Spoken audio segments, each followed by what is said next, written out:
Select చేసుకోండి. ఇప్పుడైతే మనము ఇలా చిన్న చిన్న ముక్కలుగా అయితే తీసేసుకొని మిక్సీ జార్లో అయితే వేసేసుకోండి. అవకాడో అయితే మనకి చాలా మంచిదండి, హెల్త్కి చాలా మంచి ప్రాపర్టీస్ అయితే ఉంటాయన్నమాట.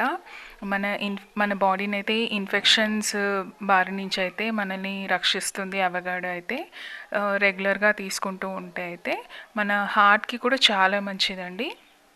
మంచి కొలెస్ట్రాల్ని పెంచుతుంది, చెడు కొలెస్ట్రాల్ని అయితే తగ్గిస్తుంది అనమాట.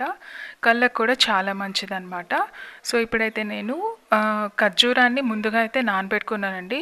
ఒక 8 అయితే ఖర్జూరాన్ని గింజలు తీసి కొంచెం వాటర్ వేసి అయితే బాగా నానబెట్టుకున్నాను, అది కూడా వేసుకున్నాను. అలాగే ఒక 2 స్పూన్స్ అయితే నేను ఐస్ క్రీమ్ వేసుకున్నానండి. మీ ఫ్లేవర్ వచ్చి మీ ఇష్టము. నేనైతే బటర్ స్కాచ్ వేసుకున్నాను. బికాస్ అవకాడోకి టేస్ట్ ఉండదండి. సో మనం ఎలా అయితే బ్లెండ్ చేసుకుంటామో ఆ టేస్ట్ అయితే వస్తుంది.